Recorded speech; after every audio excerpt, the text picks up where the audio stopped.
में आने के लिए आप सबका धन्यवाद।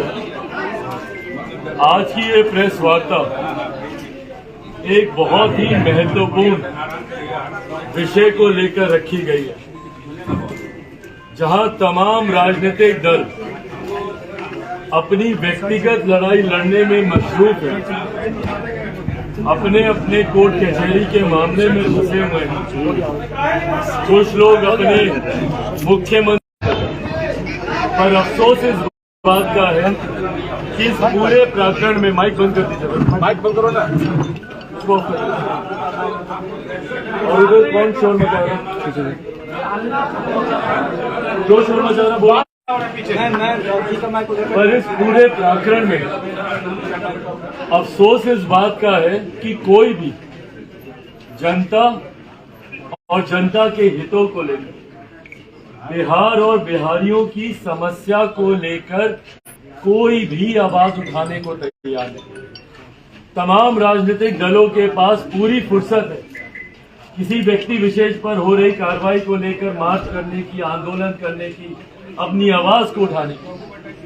पर जिस तरीके से बिहार में बिहारियों की प्रताड़ना की जा रही है, उनका उत्पीड़न हो रहा है, उसके ऊपर किसी राजनीतिक दल के पास फुर्सत नहीं है कि उसके ऊपर कोई आवाज उठाए। और ये सत्ताधारी जितने दल हैं जो घमंड से बोलते हैं भैया कि 7 दलों का गठबंधन, 7 दलों का गठबंधन, क्या इन 7 दलों के गठबंधन में कोई एक दल या कोई एक नेता ऐसा नहीं है जो जनता के साथ हो रहे अन्याय को लेकर आवाज उठाए? आज से लगभग 2 महीने पहले से हम लोग बार बार इस बात की हम लोग आशंका जाहिर कर रहे हैं कि बिहार में बिजली के दाम बढ़ने वाले हैं, बिहार में बिजली के दाम बढ़ने वाले हैं। और भाई बिजली के दाम बढ़ना कोई छोटी चीज नहीं है, इससे पूरी बजटिंग आपकी हिलती है। महीने भर का हर गरीब परिवार का बजट उसमें बिगड़ता है।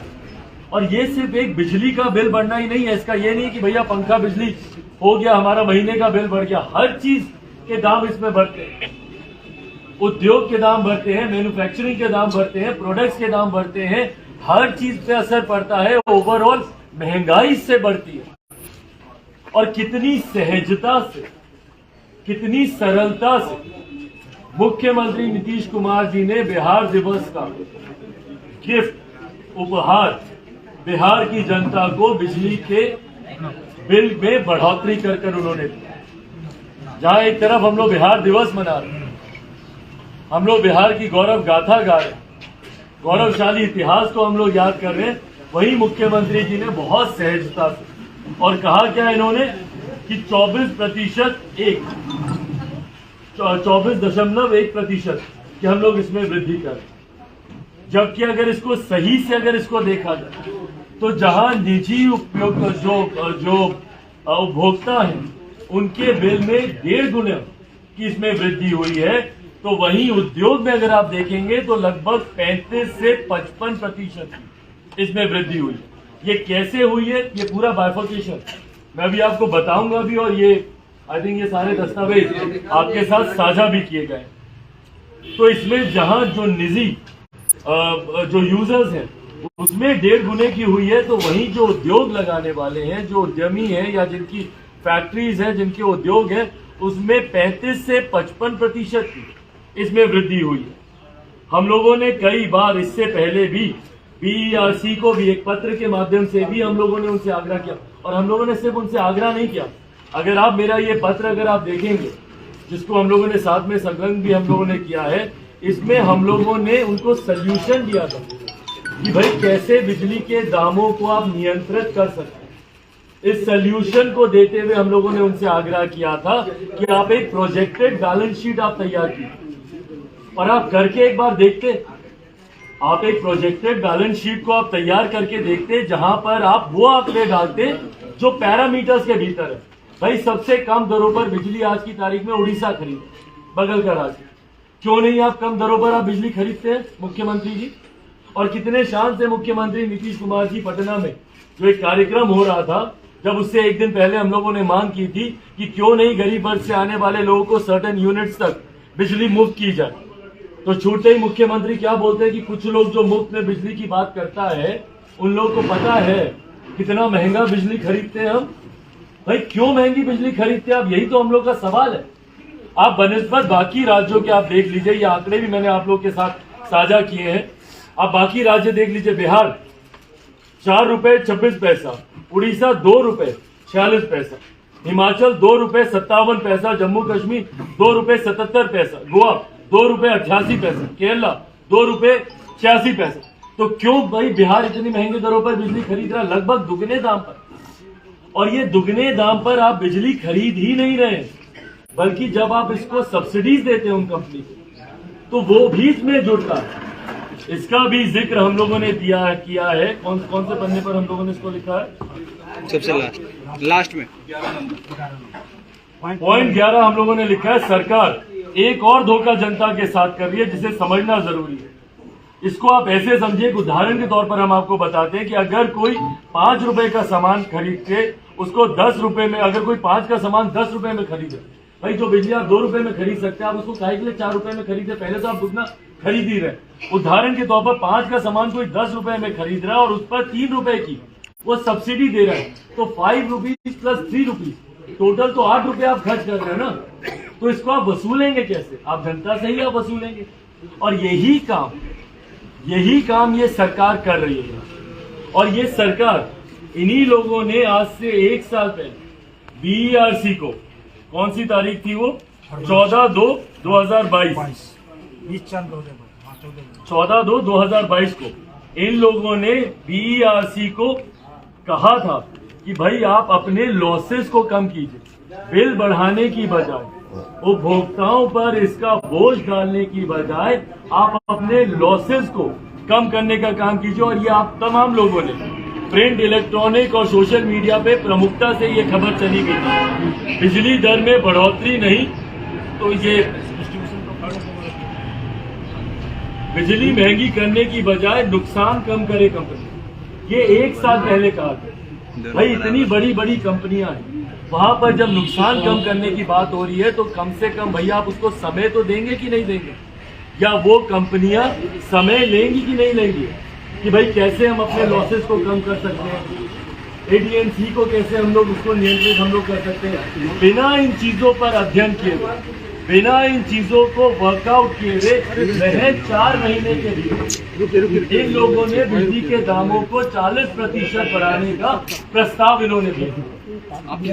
और हमारी कमजोर सरकार और हमारे कमजोर मुख्यमंत्री, और मैं कमजोर में इसीलिए कह रहा हूं क्योंकि कैसे नतमस्तक है हमारे मुख्यमंत्री अपने अधिकारियों के सामने, ये इसमें दर्शाता है। महज 4 महीने के भीतर बीईआरसी ने प्रस्ताव दे दिया इसको 40% बढ़ाने का, और मुख्यमंत्री नीतीश कुमार जी इनके सामने नतमस्तक हो गए। और आज ये फैसला ले लिया जाता है कि भैया बिजली के दामों को बढ़ा दिया जाएगा। क्यों नहीं इसके ऊपर वर्कआउट किया गया? भाई सबसे सरल तरीका है ना, जनता के ऊपर आप बोझ डाल दीजिए। बिहार की जनता है भैया, वैसे ही गरीब लोग हैं, जहां इतनी महंगाई की मार ये लोग झेल रहे हैं और महंगाई की मार झेलेंगे। पर इसके रेपरकशन सोचिए, इसके रेपरकशन देखिए। जहां हम लोग एक विकसित बिहार बनाने की बात करते हैं, जहां Lok Janshakti party Ramvilas Bihar first, Bihari first की बात कर रही है, कैसे बिहार के सत्ताधारी दलों ने बिहार को बर्बाद करने का प्रण लेकर ये लोग निकले। कैसे उद्योग खुलेंगे भाई यहाँ पे, बताइए मुझे। क्यों कोई उद्यमी यहाँ पर आएगा, क्यों कोई इन्वेस्टर यहाँ पर आएगा भैया, जब उसको पता है कि उसकी लागत ही इतनी महंगी होगी? क्यों नहीं वो बगल के राज्य में जाएगा जहां पे उसको कम दामों पर बिजली मिल रही है? और यही कारण है कि कोई निवेशक बिहार में नहीं आ रहा, ना तो कोई निवेशक आ रहा। और आने वाले दिन की भी, मैं कोई भविष्य वक्ता नहीं हूं, पर मैं कम से कम इतना तो पढ़ा लिखा हूं, इतना जानकार हूं कि मैं इतना मैं समझ के कह सकता हूं कि भैया जो लोग यहाँ पे उद्योग लगा के भी बैठे हुए, वो लोग भी छोड़ के जाएंगे। जिनको हाफ रेट में अगर वो अपने गुड्स को अगर वो मैन्युफैक्चर कर सकते हैं किसी बगल के राज्य में जाकर, तो वो क्यों बिहार में काम करेंगे भैया? पहले तो यहाँ पे सिर्फ युवाओं का पलायन हो रहा था, पर वो दिन दूर नहीं है जब यहाँ से उद्यमियों का भी पलायन होना शुरू हो जाएगा, उद्योगों का यहाँ से पलायन होना शुरू हो जाएगा। कौन सस्टेन कर पाएगा भैया इन बढ़े हुए दामों के सामने? कौन टिक पाएगा यहाँ पर? इस दिशा में मुख्यमंत्री की सोच ही नहीं है, वो सोचेंगे ही नहीं इस बारे में। पहले ही यहाँ पे इंडस्ट्रीज नहीं है, जो थोड़ी बहुत इंडस्ट्रीज यहाँ पे लगी हुई हैं, उन लोगों को इन्होंने इतना प्रताड़ित कर दिया।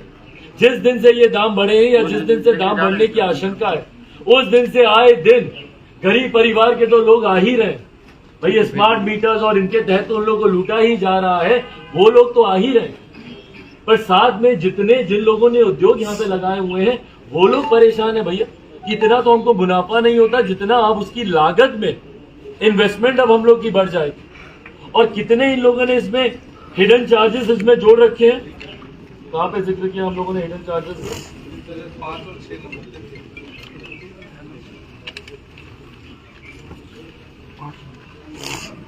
अब इनके हिडन चार्जेस देख लीजिए। जो बात ये लोग हम लोग को बताते नहीं है, कितनी सहजता से सरकार इन बातों को छुपा लेती है। फिक्स चार्जेस जो है उसको दुगना कर दिया गया है। ये किसी भी प्रेस रिलीज में या कहीं पे भी अगर ये लोग प्रेस वार्ता करेंगे उसमें कोई ये बात नहीं बताएगा कि कितनी सरलता से चुपके से इन लोगों ने फिक्स चार्जेस को डबल कर दिया। फिक्स चार्जेस अब दुगना कर दिए गए हैं, जो कि उपभोक्ताओं को समझाया नहीं जा रहा है। प्रेस ब्रीफिंग से भी इस बात को पूरी तरीके से इसको गायब कर दिया गया। इसका एक बड़ा असर तो मासिक खर्चे पर उपभोक्ताओं के ऊपर पड़ेगा ही पड़ेगा। बिजली का बिल इसकी वजह से कितना बड़ा होगा। और ये यूनिट्स देखिए, यहाँ पे इन लोगों ने दिया गया कि 0 से 50 यूनिट तक जो 6 रुपया 1 पैसे था वो 7.57 हो गया। और जो 20 रुपया जो पर मंथ जो फिक्स था, जो पर डे जो उनका फिक्स था 20 रुपया, वो 40 रुपया हो गया। जो 40 रुपया था वो 80 रुपया हो गया। भाई ये फिक्स चार्जेस डबल होने का मतलब आप समझ रहे हैं कितना भारी बोझ प्रतिदिन का ये पड़ रहा है उपभोक्ताओं के ऊपर। पर इसके बारे में बिहार सरकार को कोई फर्क नहीं पड़ता। आने वाले दिनों में हाहाकार बिहार में मचेगा। भाई कैसे गरीब परिवार से आने वाले लोग जो कि रोज कमाते हैं, रोज खाते हैं, कैसे वो इतनी महंगी दरों पर बिजली ले पाएंगे? पर उसके बारे में किसी को चिंता ही नहीं, उसके बारे में कोई बात करने को तैयार नहीं। उसी तरीके से उद्योग, ये जितने उद्योग यहाँ पे लगे हुए हैं, औद्योगिक इकाइयों पर इसका असर 35 से 55%। बिहार के बगल के राज्य, खासतौर पर दामोदर वैली वगैरह में के एरिया में जितने उद्योग हैं, उनके आगे हमारी औद्योगिक इकाई बेबस हो जाएंगी और उद्योग का पलायन अब यहां से शुरू हो जाएगा। उद्योग का आप देख लीजिए इंक्रीज, बाकी सारी जगह जितने भी यूनिट्स है, कहीं पे 51%, कहीं पे 40%, 36%, टू एन एक्सटेंट 52% तक का इंक्रीज हो रहा है। भाई कैसे सस्टेन कर पाएंगे कोई भी उद्योग यहाँ पर? और अफसोस की बात यह है कि इन तमाम बातों पर सरकार ध्यान देने को ही तैयार नहीं है। और ये जितनी इनकी कंपनियां हैं, उन लोगों ने कितनी आसानी से इन लोगों ने रास्ता ढूंढ लिया बिना इस पे वर्कआउट किए हुए। मैं चाहूंगा कि आप लोग मेरे इस पूरे पत्र को पुनः आप लोग भी पढ़िए। इसमें पूरा हम लोगों ने कि भाई आप क्यों नहीं जो इनके जो अलाउड बीईआरसी की तरफ से जो अलाउड ट्रांसमिशन लॉस है वो 15% है। अगर ये लोग एक प्रोजेक्टेड बैलेंस शीट अगर ये लोग तैयार करते, जहां पे एक एग्जाम्पल के तौर पर उड़ीसा का हम लोगों ने एग्जाम्पल दिया, जहां पे कम दरों पर बिजली खरीदी जाती है 2 रुपए 40 पैसे, उसका उदाहरण लेते। उसके बाद अलाउड ट्रांसमिशन लॉस उसमें ये लोग दिखाते 40% जो इनका हो रहा है उसको घटाने का प्रयास करते हैं, और जो कि बीईआरसी की तरफ से रिकमेंडेड 15% है उसी को अगर ये इसमें जोड़ते एंड प्लस इनके एटीएनसी के जितने भी लॉसेस हैं उसकी 100% रिकवरी दिखाते, तो यकीनन आने वाले दिनों में बिहार में बिजली के दाम कम हो सकते हैं और हो जाते अगर इस दिशा में अगर काम किया जाए। पर इस दिशा में काम करना मेहनत करना, इस दिशा में काम करना बुद्धि विवेक का इस्तेमाल करना, और सबसे बड़ी बात इस दिशा में काम करना भ्रष्टाचार को पूरी तरीके से समाप्त करना, जो मुख्यमंत्री के अधिकारी नहीं कर सकते। बिना भ्रष्टाचार बिना करप्शन के बिहार में कोई काम नहीं होता है। और मुख्यमंत्री जो बोलते हैं इनका 0 टॉलरेंस है करप्शन को लेकर, ये उसका जीता जागता प्रमाण है कि कैसे इन्हीं के अधिकारी इनकी नाक के नीचे करप्शन को अंजाम दे रहे, और नतमस्तक है मुख्यमंत्री नीतीश कुमार जी उनके साथ। पूरी तरीके से झुके हुए हैं अपनी बिहार की जनता के बारे में सोचने के अलावा। भाई इनकी चिंता इन अधिकारियों की नहीं होनी चाहिए थी, कंपनियों की नहीं होनी चाहिए थी। कंपनियों को निर्देशित करते कि भैया कैसे आप अपने लॉसेस कम कर रहे हैं, आप उस पर हमको प्रोजेक्ट रिपोर्ट तैयार करके दीजिए, बशर्ते इस बात का निर्देश देना कि हाँ 24% बिजली के बिल में बढ़ोतरी कर दो। ये लॉसेस तो इनके इसी तरीके से बढ़ते जाएंगे। आज 24% किया, कल 24% और करेंगे, पर वो 24% जो दिख रहा है वो इन टोटल तो 50 हो गया ना। आने वाले दिनों में 100% बिजली के दाम बढ़ जाएंगे, दुगुना देखते देखते ही बिजली के दाम हो जाएंगे, वो दिन भी दूर नहीं। साथ ही में इनके बजट में सुन लीजिए भाई कैसे ये लोग बजट में ये लोग धांधली करते हैं। सरकार के यहाँ बहुत पैसा बकाया है जिसकी वजह से एटीएनसी के लॉसेस भी बहुत ज्यादा। पर एक बात जो हम लोग को समझनी है, जो प्रपोज बजट आता है, प्रपोज बजट में ये सरकार जो अपनी ऑडिट बैलेंस शीट जब ये सामने दिखाती है तो उसमें जब सामने आती है तो पता चलता है कि लगभग 28% पैसा खर्च ही नहीं हुआ, जो कि वापस विभाग को लौटा दिया जाता। 28% राशि जो इस्तेमाल ही नहीं होती। भाई क्यों नहीं लॉसेस को रिकवर करने के लिए उस राशि का आप लोग इस्तेमाल कर रहे हैं? बजट में तो बड़े सुहावने वादे किए जाते हैं, बड़ी बड़ी बातें की जाती हैं, पर हकीकत यह है कि भैया राशि वापस जाती है जो कि अनयूटिलाइज है, जिसका इस्तेमाल ही नहीं किया जाता। क्या ये सब धांधली नहीं है? क्या ये सब लापरवाही नहीं है? क्या ये गलत नहीं हो रहा है बिहार की जनता के साथ? जिस राशि का आप उपयोग कर सकते हैं उसको उपयोग करने की बजाय आप उस राशि को आप लौटा रहे हैं और बोझ आप जनता के ऊपर डाल रहे हैं। सरकार जानती है कि जो गलतियां वो कर चुकी है, अब उन गलतियों को वो पूरा नहीं कर सकती और इसीलिए अधिकारियों के सामने झुकने के अलावा इस सरकार के पास अब और कोई ऑप्शन बचा नहीं।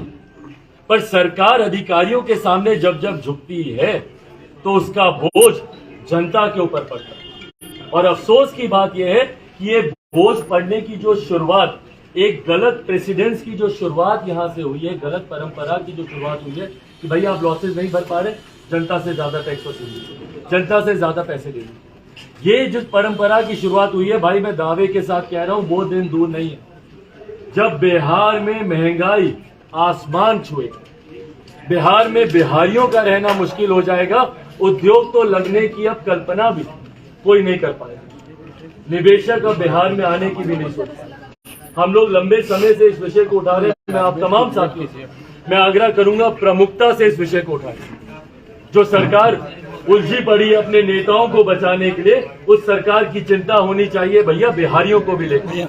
मैं चाहूंगा इस विषय को आप लोग उठाएं, हम लोग तो अपने स्तर से उठा ही रहे। हम लोगों ने पहले भी प्रखंड स्तर पर हम लोगों ने आंदोलन किया है। आने वाले दिनों में 9 तारीख को हम लोग एक मशाल जुलूस, 9/4 को हम लोग अगले महीने की 9 तारीख को एक मशाल जुलूस हम लोग हर प्रखंड मुख्यालय पर हम लोग निकाल रहे हैं और ठीक उसके अगले दिन 10 तारीख को पूरे बिहार में हम लोग इसको लेकर धरना प्रदर्शन हम लोग कर रहे हैं बिजली विभाग के सामने जाकर। हम लोग ये धरना प्रदर्शन हम लोग कर रहे हैं कि कम से कम विभाग जागे और लोगों में इस बात को लेकर जागरूकता है।